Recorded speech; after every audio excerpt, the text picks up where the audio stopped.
the heart of the Mediterranean, there exists a special world where bears and eagles live free among the vestiges of a distant past. It is a veritable treasure trove of biodiversity that, from the Alps to the islands facing Africa, is home to riches of inestimable value. Thousands of species of plants and animals, including the continent's fiercest predators.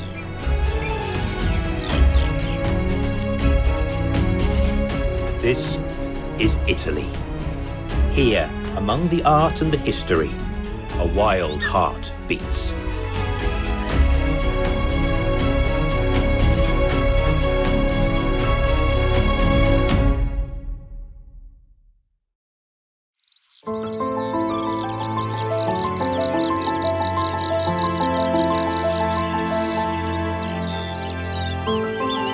A female bear nibbles at the grass. Unlike her alpine cousins, the Marsican brown bear is predominantly vegetarian, indeed herbivore. She is an expert on all kinds of wild grasses and has specific tastes.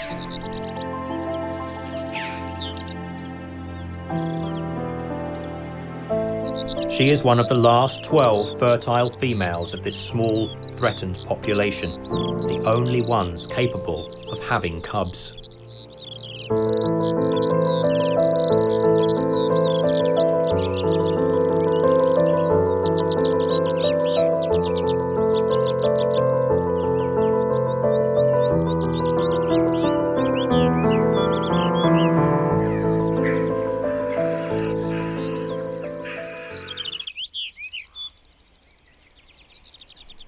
Today, roaming free in the small region of the Apennines, right in the heart of the Italian peninsula, lives one of the most important populations of brown bears in Europe.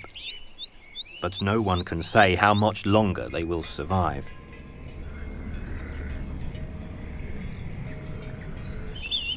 The Marsicano bear is the most threatened mammal in Italy.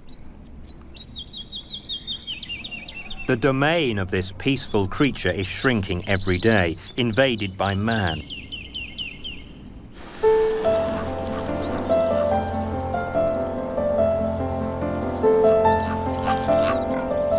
The primary area for bears is the national park of Abruzzo, Lazio and Molise, but they also move out into the nearby parks of Maiella, Velino Sirente and Monti Simbruini, as well as the state forests, which serve as green corridors joining the protected areas.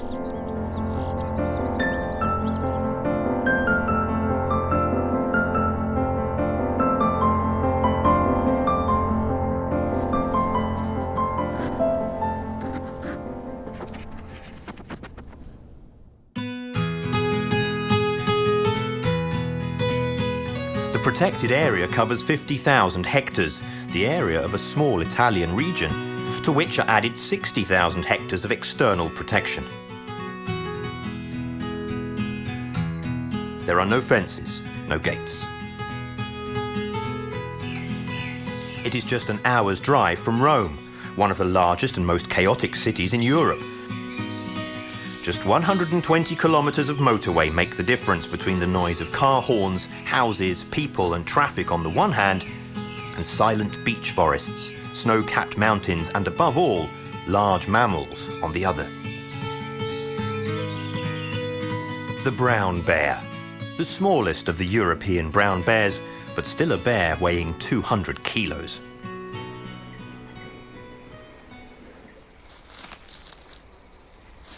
These large animals have survived not only because their environment is still harsh and difficult to access, but mainly because they are cunning, elusive, and often nocturnal.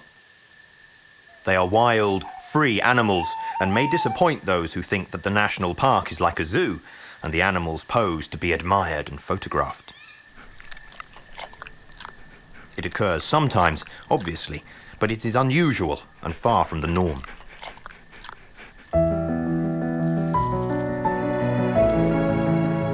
In the wild, bears eat just about anything, but they have a clear preference for fruit and grass.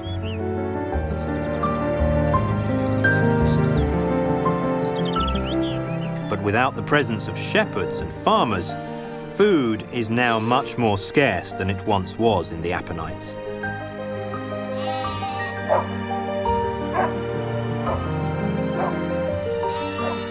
Most of this region has been inhabited for thousands of years, but the balance that regulates the life of man and animal has never been so disrupted until now.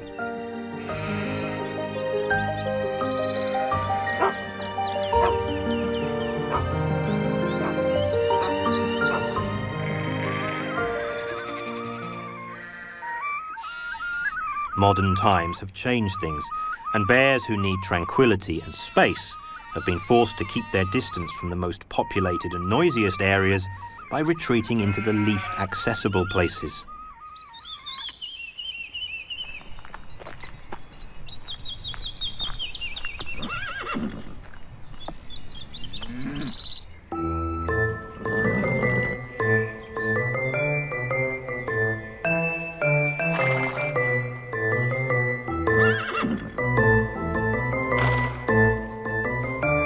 They move about mostly by night and try to stay clear of houses.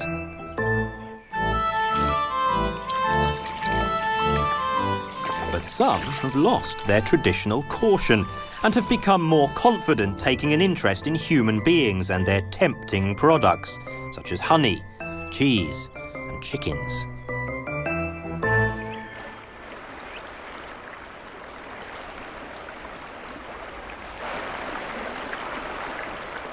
It is necessary to stop bears from coming close to beehives, chicken coops, barns and pens. They risk winding up under a car or stumbling into a trap or even being shot.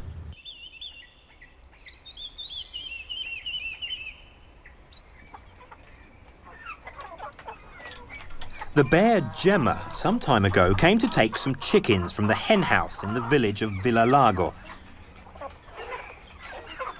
And all went well. A little less so for the chickens and the farmer, who found himself with a handful of feathers and a rush to repair the damage, reinforcing his defences with a simple but efficient structure of boards and nails.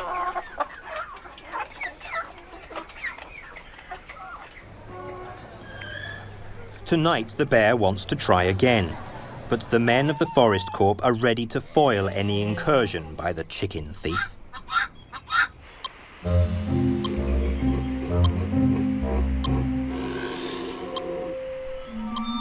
The forest rangers are alerted thanks to a radio signal emitted by a collar they put on the bear a year ago in order to better follow her movements.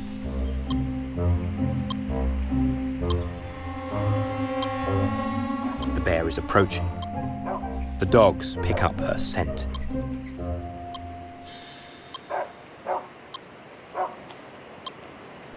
But will a simple firecracker be enough to drive her away?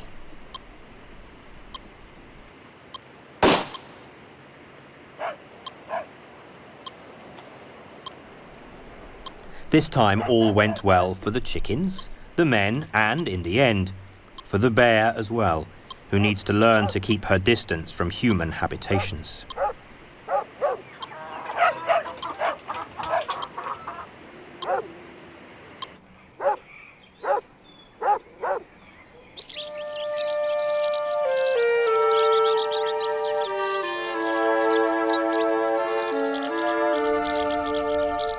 Our bear has gone back into the mountains, disillusioned after her attempt has been blocked by the forest rangers.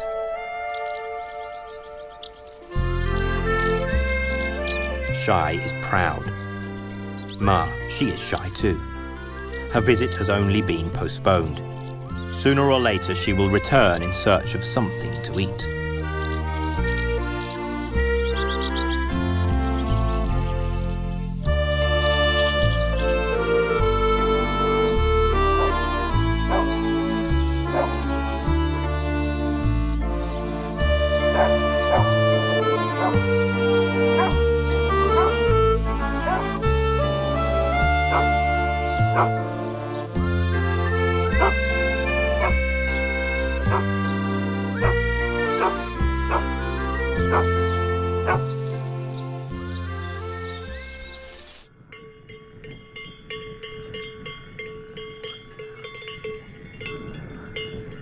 Every bear is registered, and many are equipped with radio collars.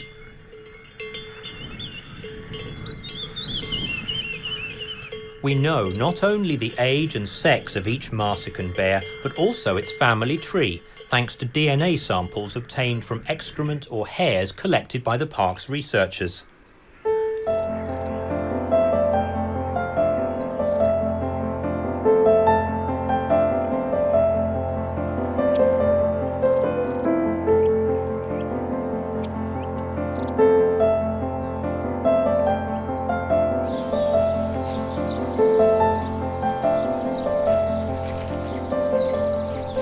Gemma, Stella, Reginella, Marina, Bernardo, and before them, Yoga and Sandrino.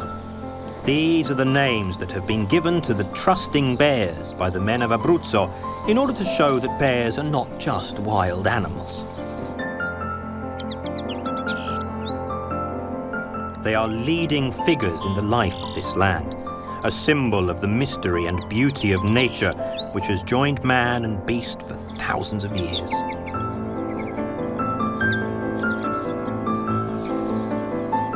And yet, between 1971 and 2012, more than 100 bears were killed within the boundaries of the Marsican Mountains. A severe blow to the hopes for the survival of the species.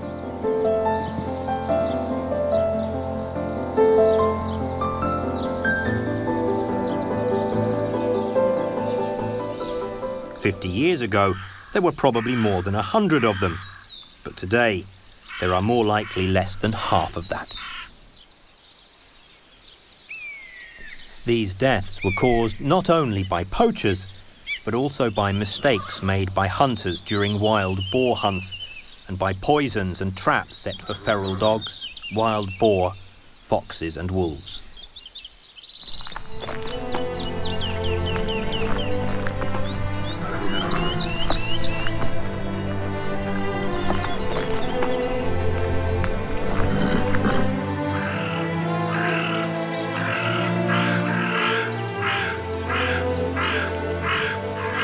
The buzzards have found something that interests them. They were attracted by the magpies and the carrion crow, which are real explorers, always very curious about everything that is happening in their world. The magpies were the first to spot that there is a carcass in the grass, a cheap meal, but they have to withdraw in the presence of the birds of prey, which are certainly better armed.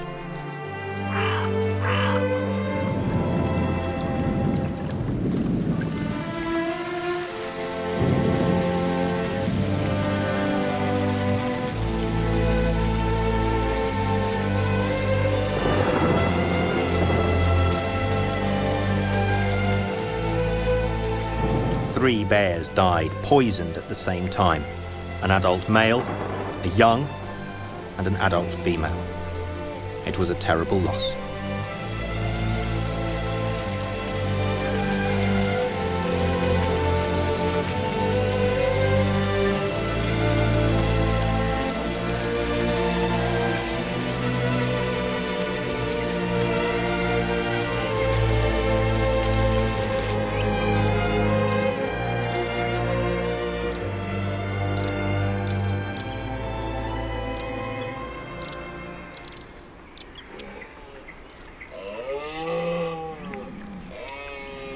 Gradually, autumn comes to the mountains of Abruzzo.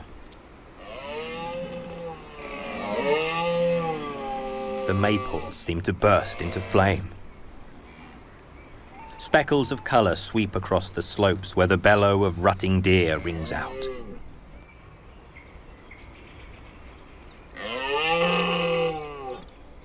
The migratory birds have already departed.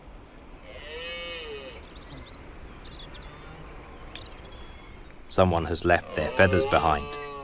A wood pigeon. Who knows? Maybe it was a fox.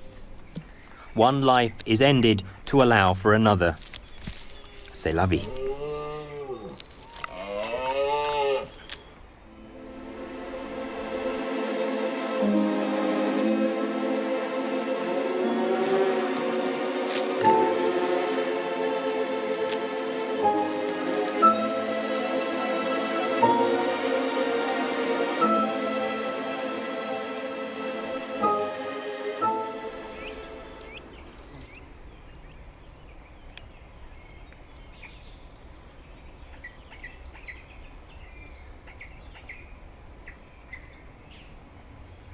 The chamois are wearing their winter coats. The males mark the shrubs, leaving an odorous substance produced by glands at the base of the horns on the grass stems and junipers. They raise the mane of hair on their backs to make themselves look more imposing. They compete, but they do not use their horns. They don't even touch them.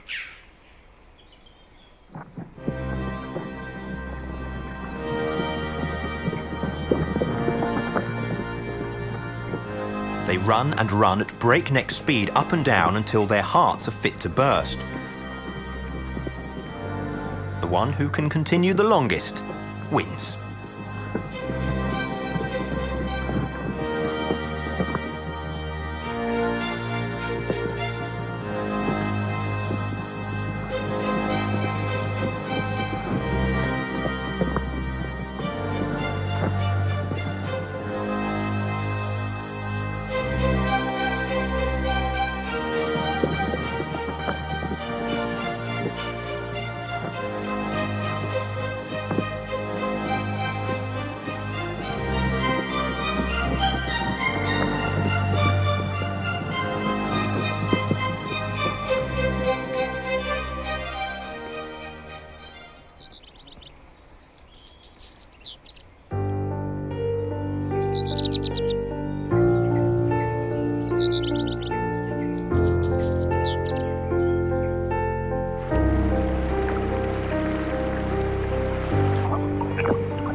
Three bears in a row on the slope, a rare sight.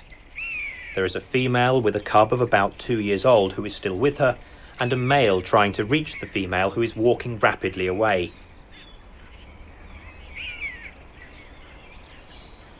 He'd like to mate with her. For the moment, she's not in the least interested, but sooner or later, it will happen.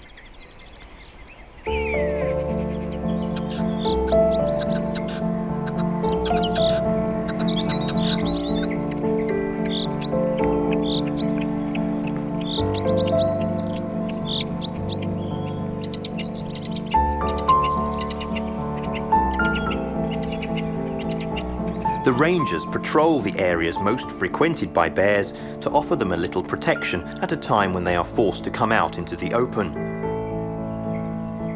They have to accumulate fat before the winter season that is now rapidly approaching and will force them to undergo long periods of fasting.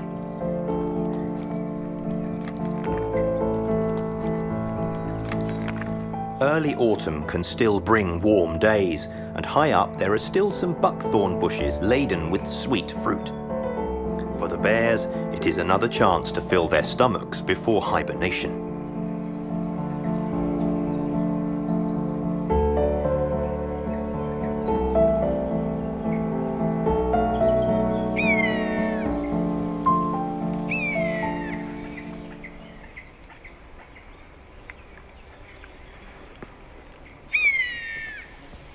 Gemma Bear should wake up, but she has been observing radio silence. The signal emitted by her collar has not been picked up by the receiver. It is probably blocked by the mountains. What if she's in trouble? What if she's caught in a trap with her cubs? What has become of her?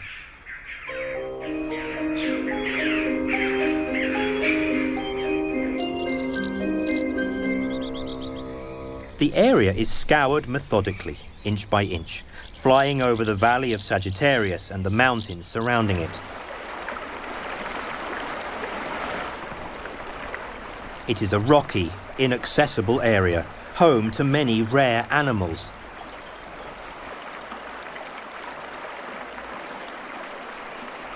Suddenly, there is a signal. The needle begins to move. through the deafening sound comes the unmistakable beep that they've been eagerly waiting for. The bear is somewhere down below.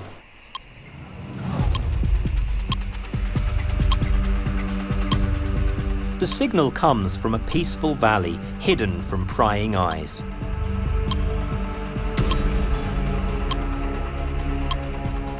There she is.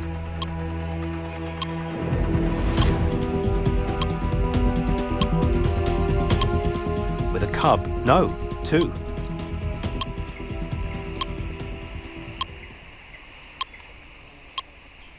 Amazing.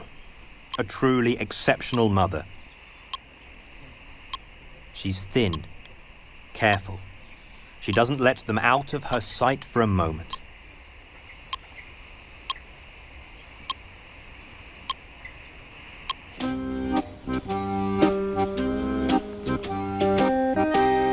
Photographers and enthusiasts line up in a disciplined manner, their telescopes, binoculars and telephoto lenses pointing towards the bottom of the valley.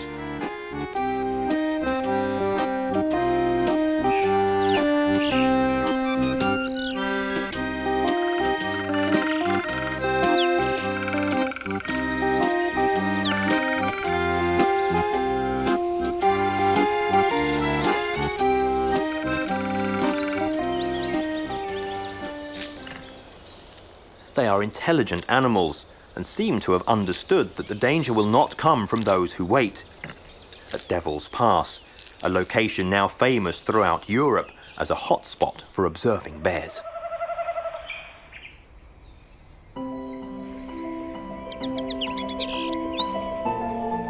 Now winter is approaching. The larches grow yellower by the day, while the chamois descend to lower levels. Soon the bears will go into hibernation in their dens, and for a while men will forget about them.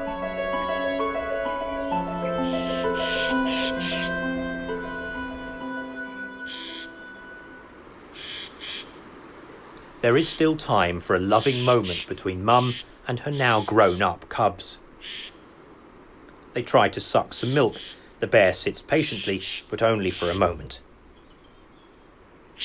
The three go down into the clearing.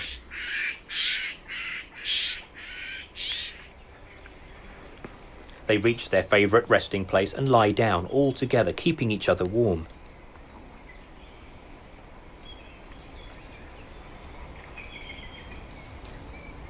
It is almost evening. A slight fog has risen, and every now and then it rains.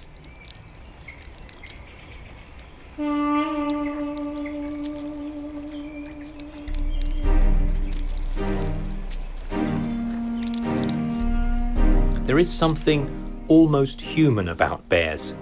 They love to play and have fun, and even a branch can arouse their interest.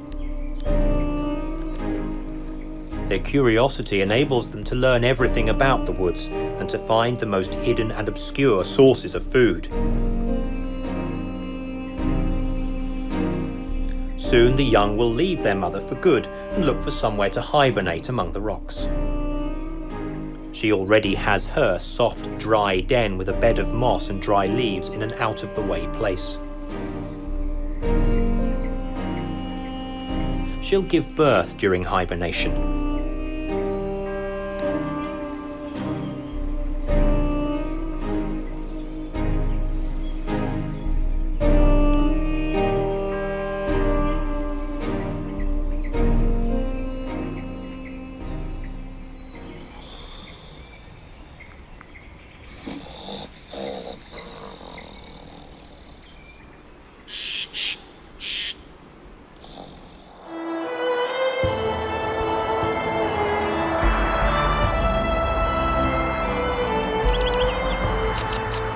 It is March, and a snowstorm has suddenly engulfed the mountains of Abruzzo, taking everyone by surprise.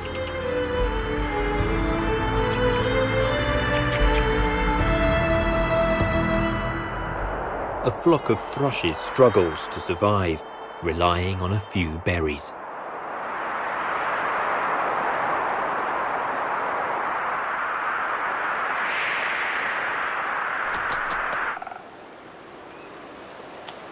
A fox goes in search of something to sink its teeth into. These animals are rarely in trouble. They always know how to survive.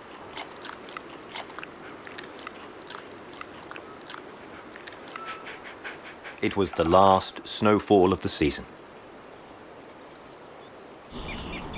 The intense rays of the sun now begin to divest the trees of their white covering.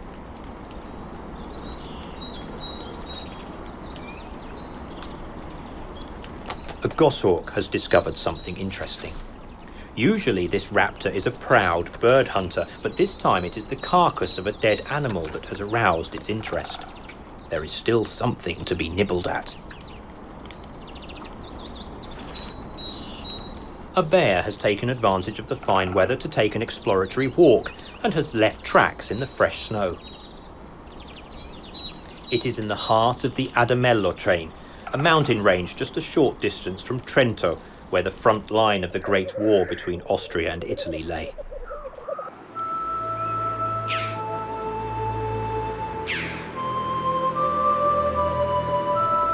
From a historical point of view, this territory is the point of contact between nations that once fought one another. But for those who study fauna, it is an ecological corridor, a large green belt that allows the animals of the Balkans and Eastern Europe to colonize the Western Alps, including bears.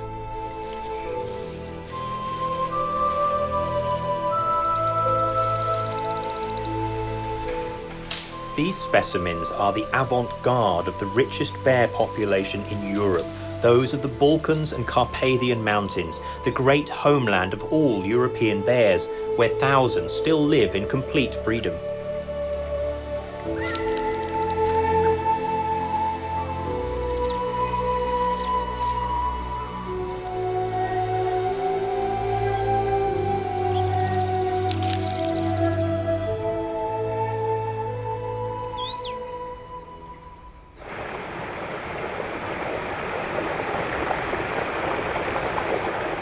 The snow melting in the mountains swells clear, oxygen-rich streams, home to thousands of mayfly that swarm around in perfect synchronization.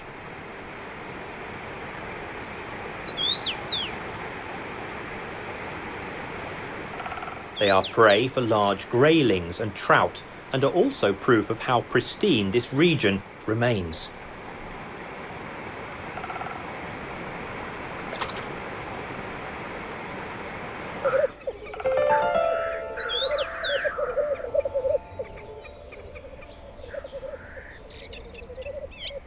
The small lake of Tovel appears through the fir and beech trees. Here lies one of the largest and healthiest populations of Western European bears.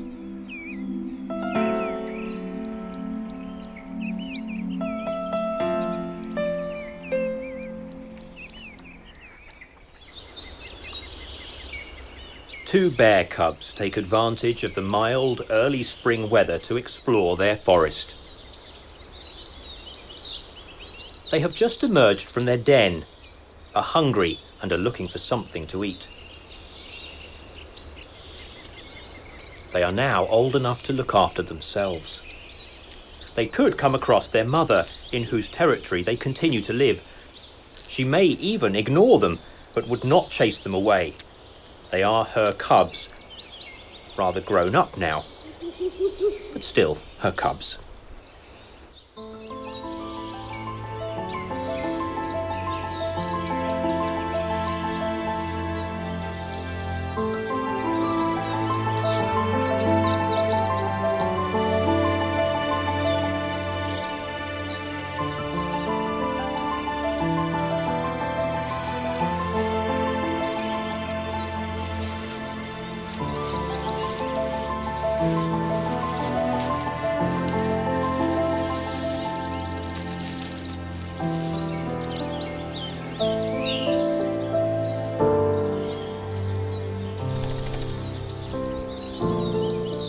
A fox and a raccoon dog have also arrived in the clearing. The latter is a funny animal that doesn't look at all like a relative of the wolf and therefore of the fox, as it is a strange hybrid between a raccoon and a wolverine. The raccoon dog is a carnivore. It hunts small prey and eats carrion, but it is not a danger to bear cubs. On the other hand, cubs are afraid of large male bears.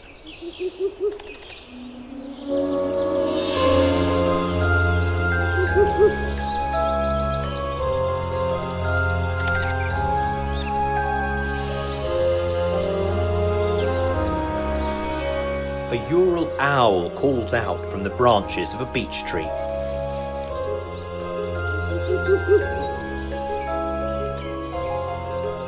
It is one of the greatest nocturnal predators, a true lord of the forest.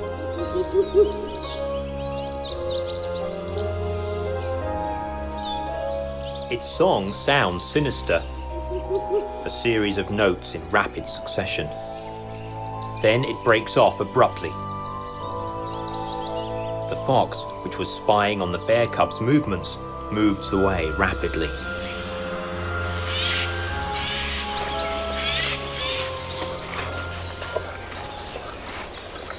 Scarface has arrived.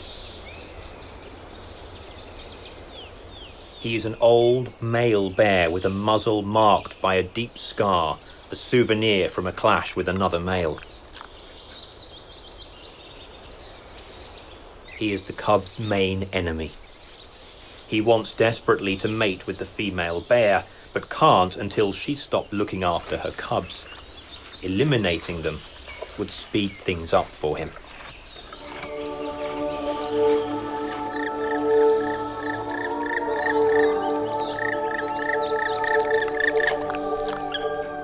The cubs escape, and Scarface can now woo the female. Free from her maternal duties, she could now conceive more cubs.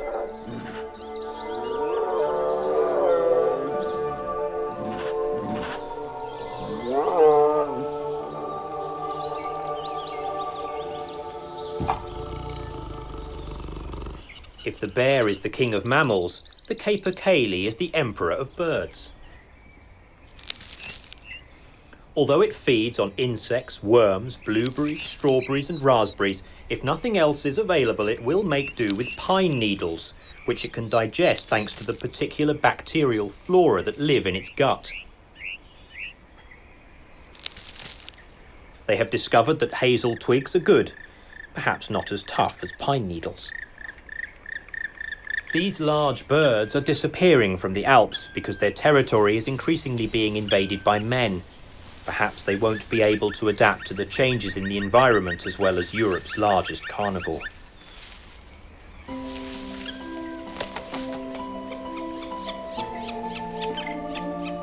The black woodpeckers are taking care of their brood, which is demanding food, approaching the nest dug out of the trunk of a large beech.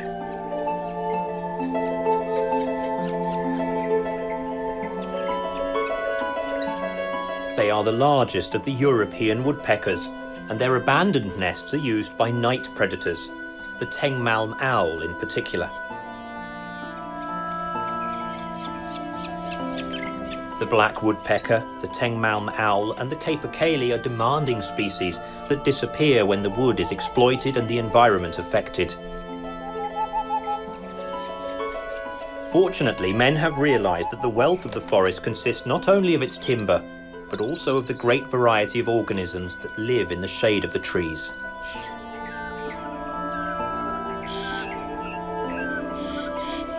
The lady's slipper is the largest European orchid and needs moisture, as do the spotted salamander and alpine frogs gathering in ponds to lay eggs.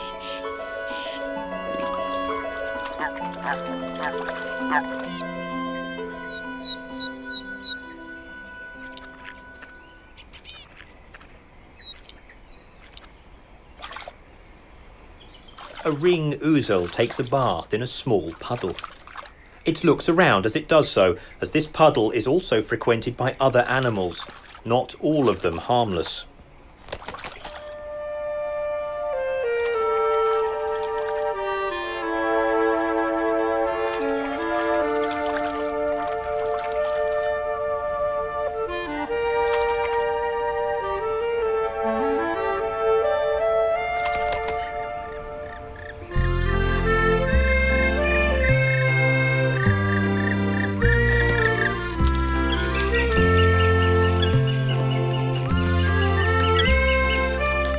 It is cold 8 months of the year here, and there is little to eat. A big male moves through the woods. But for now he dedicates himself to his favourite activity, lifting stones and branches to see if there's something tasty underneath.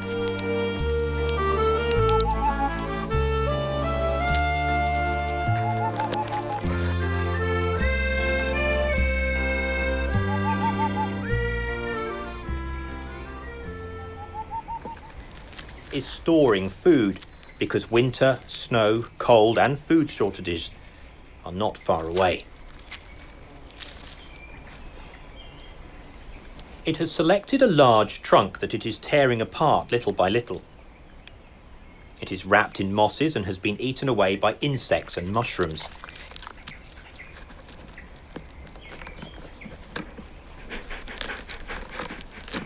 It is these insects that are the great carnivore's target. It uses its long, powerful claws to break the wood and reveal the tunnels that conceal the larvae and eggs of ants and wood-eating insects.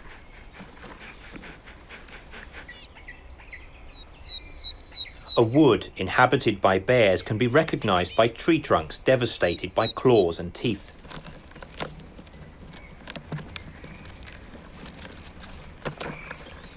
A bird is following its actions with interest. A dunnock.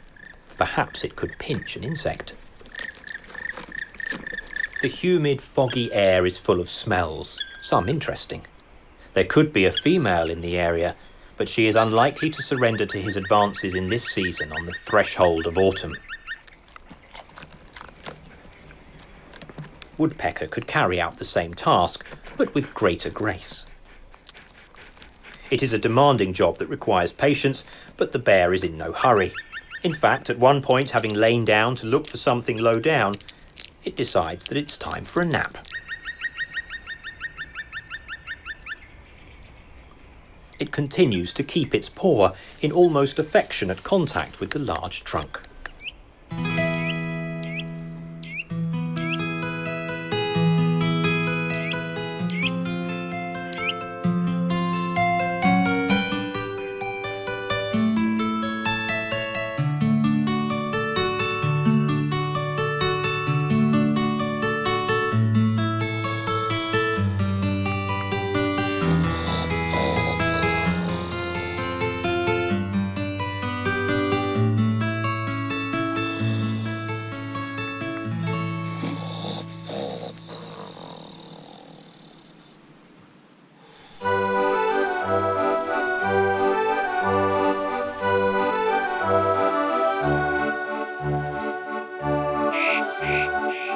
This bear has Slovenian origins. He must be the offspring of one of the bears donated to Italy by Slovenia to repopulate the mountains of Trentino, and hence the entire Alpine chain from where the bear disappeared after centuries of persecution.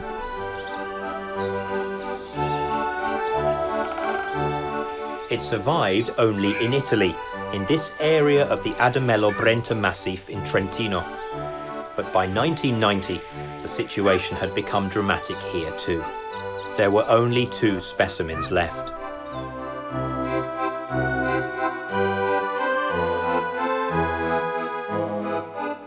One, an old female with a limp and perhaps sterile, weighing about 40 kilos, who was coming to the end of her long life. Then there was a large male, weighing 150 kilos, who was blind in one eye.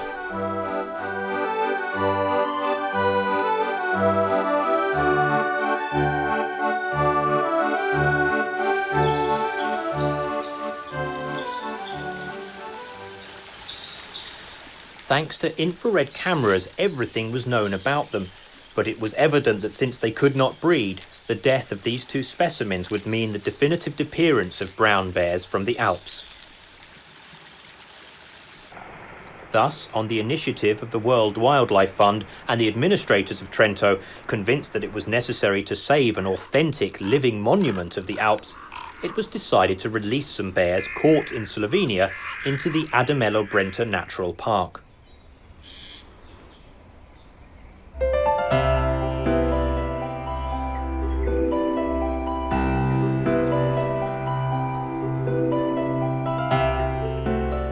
The Slovenian landscape is made up of a mosaic of vast, unspoilt natural environments where woods alternate with grasslands full of lakes with calm and richly populated waters.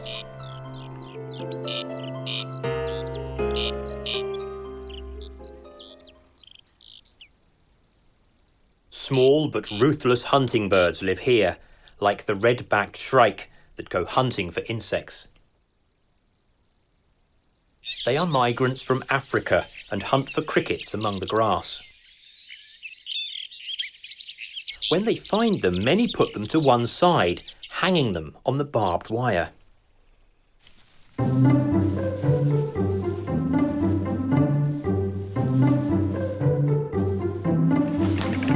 Other birds have made their home in Slovenia, settling on the rooftops. White storks. These large migrants arrive every year from Africa after flying over the Bosphorus, an obligatory point of passage for birds that come and go between Africa and Eastern Europe.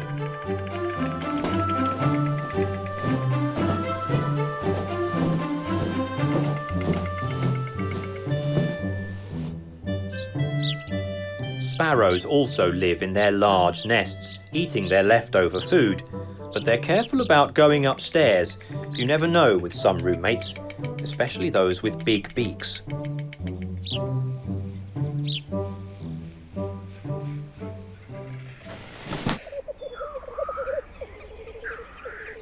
Each of the 1,000 bears that live in the wild forests of Slovenia is a small economic asset. In this small Balkan nation, bears attract tourists from around the world who come here to photograph the creatures, but also to hunt them.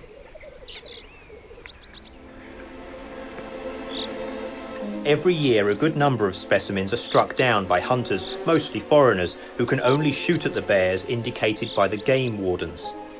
In this great reserve in Slovenia, 50 kilometres from the border with Italy, where fir trees, pines and beeches form dense woods, humid and full of shrubs and mosses, the ideal habitat for large animals.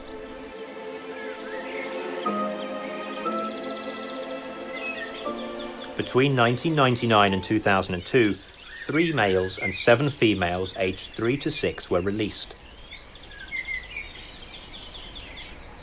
In their country of origin, they were sentenced to be included in the cull, but at the last moment they were saved and tranquilized to be transported to Italy for the International Reintroduction Project.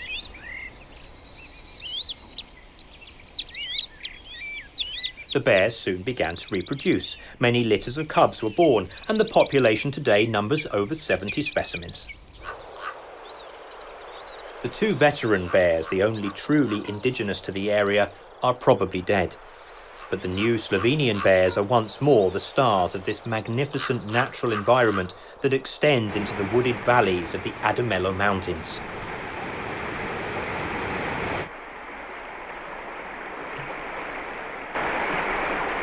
If they were able to cross the swirling waters of the Adige River, they would find a boundless world full of dens, water and food. Some have succeeded, but they are young, impulsive, restless males who have not settled down in the new areas. Only when a female moves across can we be certain that the bear population is expanding to the west.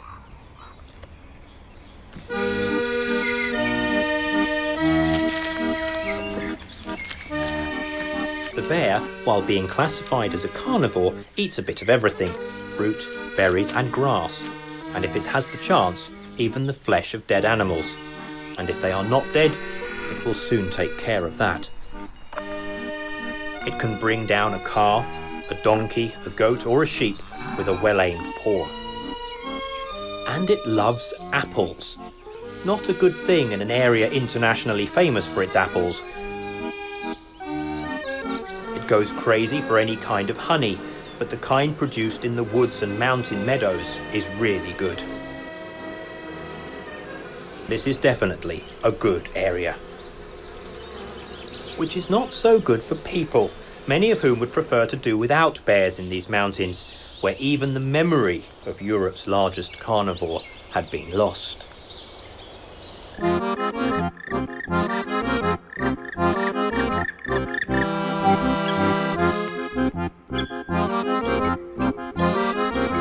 Bears are not aggressive and are usually afraid of men, but some approach inhabited areas and regularly enter orchards, fields and chicken houses.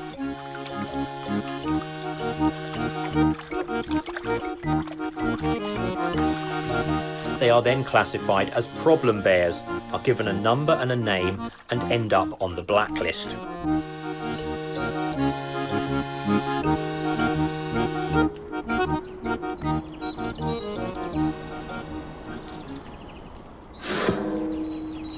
People have decided to make sure they can do no damage, so they capture or kill them.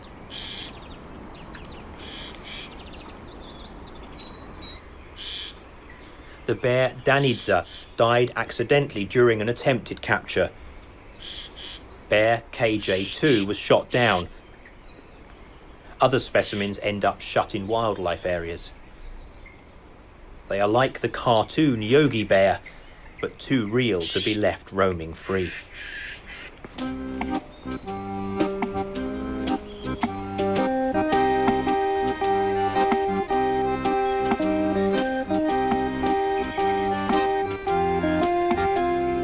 It is a difficult life for the largest carnivore in Europe's forests, forced to carve out a living space in a vast and extended environment, but one that is continually invaded by tourists, mushroom and blueberry pickers, farmers and hikers.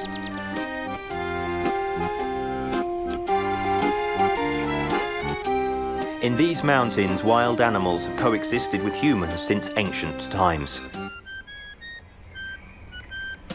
The shepherds could have probably done without their company, but today wolves, bears, deer, chamois and eagles have become a source of pride in this area of Italy. They have become the true entrepreneurs of the park's green economy because they attract a growing number of visitors from all over the world.